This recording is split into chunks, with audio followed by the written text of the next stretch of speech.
You're not those low people that aren't coming. So I do thank God that you're here. But also this week, the focus of this lesson tends to be on one thing, and I think we missed the point of so many exciting things. So much of the Gospel of John climaxes in the lesson that I just read for you, that comes together in an incredible way. But instead, what do we usually focus on in this lesson? Thomas. Only usually when it's with Thomas, we call him Doubting Thomas. I teased the first service and said, when you get up to heaven and you see Thomas, you're probably going to say, oh, you're Doubting Thomas. And Thomas is going to go. It's almost become part of his name. He's no longer Thomas, he's Doubting Thomas. How come Peter, when we get up there, we're not going to say, oh, you're denying Peter? And how would you like to be when we get up there and they start listing off our sins? You're Ding-a-ling Zimmerman or whatever, Yeah, that'll be me up there. So poor Thomas, he's doubting Thomas forever. But I don't think that's the heart of this lesson. I think the heart of this lesson is when it's the fact that the risen Lord comes and stands in the midst of the disciples. And you say, so? Go back to the Paschal candle. It comes to the desire of God to be in the midst of his people. He wants to be with us. I think what begins to happen is a breakdown that's happened in our culture. We become this virtual culture. What do I mean by that? We do everything by text messages. We do everything by emails. And we don't do things in ways that you can touch and smell and feel. It's all on a little screen. And I go back to just such a simple thing as probably one of the greatest joys of my life was after I met Cindy. We hardly dated, met each other, liked each other immediately, but she went away and did student teaching then in Honduras. And the way that we communicated was they didn't have email, so we had to use a letter. Paper. And stamps. But the beauty of that was I can remember waiting for the postman to come. You get that letter, and sometimes, too, there'd be a little perfume. You could smell it. You could see handwriting, and Cindy will draw little smiley faces and things like that, and she'd have them in the letter, and it would be her words, and it's not Times New Roman or whatever on a screen. It's her handwriting, and you could smell maybe the perfume that she was wearing, and you can hold it in your hand and touch it. When she sent a letter, it was in some ways, even though she's far away, it was as if she was there. And she did that, and I sent her letters the same way as if I was there, because while we couldn't be together, it was one way we could be together. What gave us the desire to do that? We loved each other. I want you to understand God is the same with us. And one of the really cool things about this book is about most of the New Testament is epistles. You know what an epistle is? It's a letter. It's full of letters. It's full of love letters to us. The Gospels are love letters to us about a God who wants to be with us and in our midst. There's an old song. I remember all this stuff. Old song, it was real funny. It was long.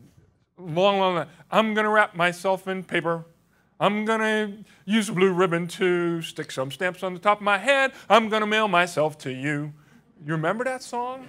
Anybody? See, I'm cursed. I'm cursed. I probably heard that when I was 4. It was the same guy who wrote the song about the little houses on the hillside, little houses built ticky-tacky. That same guy. Anybody remember that song? No. Ruth Brown is old enough. She knows. She's with me. What planet did I drop in on? Yeah. That guy was a big hit back in the good old days. You guys weren't cool enough to listen to him. Ruth Brown and I were cool enough, though. We heard him. But at any rate, I'm going to mail myself. I want you to understand that God, in essence, wants to mail himself to us. Now, if you're God, you got a problem because you're really holy. And we're sinners. And if God comes among us in his fullness of his glory and his holiness and dwells among the midst of sinners, what happens? We die. So God's got a problem. He wants to be with us because he loves us, and yet he can't because of his holiness. So what do you do if you're God then? Well, you empty yourself of much of what it is to be God, and you take on flesh, and you become one of us in Jesus Christ. Now here's the hard part. He's God enough that he still has those attributes of God, and you only see that really like on the Mount of the Transfiguration, where Jesus allows himself to be who he really is. He like kind of drops the veil, and the disciples look at him, and once again, as soon as they see Jesus as he really is, what do? They hit the ground, man. Hit the ground, bury their heads, and that's what happens when you come into the presence of that kind of holiness. And that's the kind of holiness that was walking among us. It's a miracle. It's fascinating to have that. Here's the thing, too. God then has a problem. He loves us so much, he sends his Son as a love letter to us so that he can dwell with us. What would happen, though, if Jesus Christ didn't die? Well, first of all, there's the whole nature of his sacrificial death and the atonement that makes us right with God so that we can be in his presence. But let's just say that everybody liked Jesus and nobody crucified him. How long would Jesus live? The God part of him, I mean, it's an interesting question. There was the human part. Certainly that human part would have led him to die, but the God part of him lives forever. God doesn't die. That's what it is to be God. You don't die. What would happen if Jesus never died? We'd still die. But I think the tendency of humanity would say, hey, this guy, even when he was alive, hey, Jesus, come to my party. I want you to walk on the swimming pool.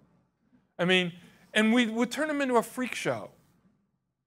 I think the other thing, too, is we go to him with trivial junk and say, Jesus, settle this. You're God. Come on, tell me right and wrong here.